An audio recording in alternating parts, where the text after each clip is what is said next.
Materi kita pada kali ini adalah berintegrasi dengan sifat amanah dan jujur. Kita mulai dengan baca bismillah bersama-sama. Bismillahirrahmanirrahim. Assalamualaikum warahmatullahi wabarakatuh. Nah, untuk yang pertama, tujuan pembelajaran nanti menjelaskan, menunjukkan contoh, kemudian menemukan hikmah, meyakini, dan membuat poster nantinya. Nah, outline-nya seperti ini: pengertian amanah, pentingnya amanah, macam-macam amanah, perilaku jujur, dan amanah, hikmah, sikap, perilaku jujur, amanah. Amanah. Mari kita untuk melaksanakan sifat amanah. Apa itu sifat amanah? Nah, bahasa Arab aman, tentram, tenang, dan hilang rasa takut. Seperti amanah berarti sesuatu yang, dalil amanah ke dalam Quran surat An-Nisa ayat 58, Al-Ahzab ayat 72. Kemudian ada Quran surat Al-Anfal ayat 27. Macam-macam sifat amanah.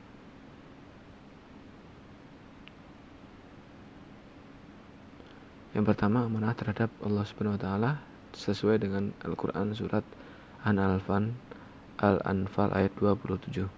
Kemudian amanah terhadap sesama manusia dalam Quran surat An-Nisa ayat 58.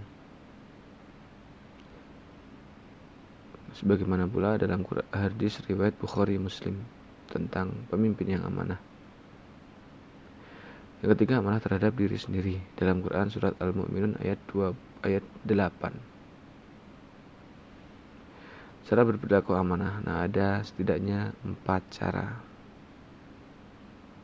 Sebagai berikut. Hikmah perilaku amanah.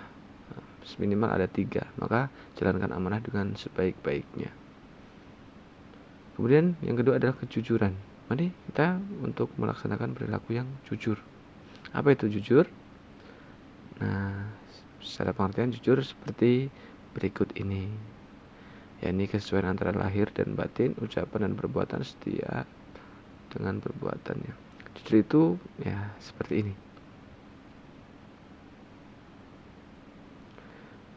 Mari kita amati gambar berikut ini. Udah jujur belum ini ya?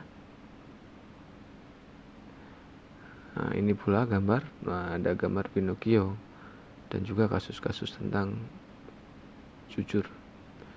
Ada kisah ya, ini sayembara benih. Seorang raja mencari raja pengganti. Nah, ini luar biasa. Apakah kita pernah berbohong? Kapan kita mulai berbohong dan seterusnya.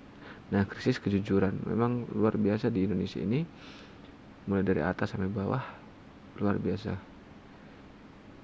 Contoh krisis kejujuran nih, berkata berbohong, mencontek, berlaku curang, dan lain sebagainya. Dalil tentang kejujuran.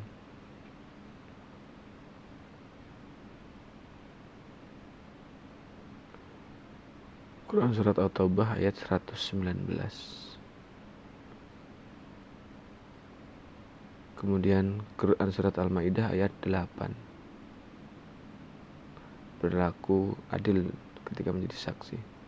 Kemudian Quran surat Al-Baqarah ayat 42. Allah melarang untuk mencampur adukan kebenaran dengan kebatilan. Quran surat Al-Ahzab ayat 70. Untuk berkata yang benar. Serta hadis riwayat Bukhari bahwa jujur itu akan membawa kepada surga. Hadis lain juga mengatakan bahwasanya pedagang yang jujur itu diperintahkan oleh Rasulullah SAW. Nah, ada tanda-tanda orang munafik, ada 3 ini. Salah satunya berkata dusta. Ada ulama Sayyidina Ali mengatakan orang yang suka berkata jujur mendapatkan 3 perkara: kepercayaan, cinta, dan rasa hormat. Kemudian menurut ulama lain juga, Ustadz Brizman Said Nursi. Nah, ini Bung Hatta juga.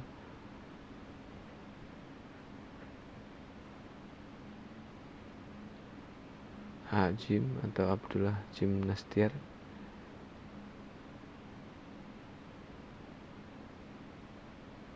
Ini beberapa kasus tukang bohong. Ini kisah kejujuran Rasulullah SAW yang tentu saja kita tidak bisa menafikannya.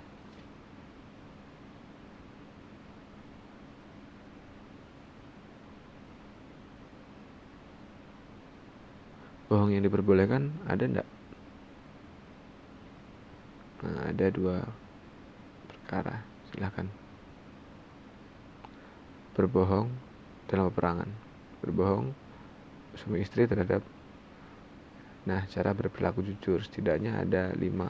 Tentu ini bukan hanya sebatas ini saja. Nah, hikmah atau manfaat amanah dan jujur minimal ada 6 ini. Ya, ini nanti dalam Quran surat As-Saff ayat 2 dan 3.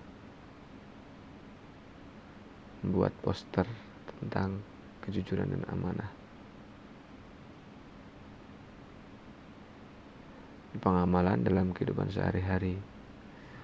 Tentu kita sesuai dengan profesi atau tindakan kita. Baik, itu yang bisa saya sampaikan. Terima kasih. Assalamualaikum warahmatullahi wabarakatuh.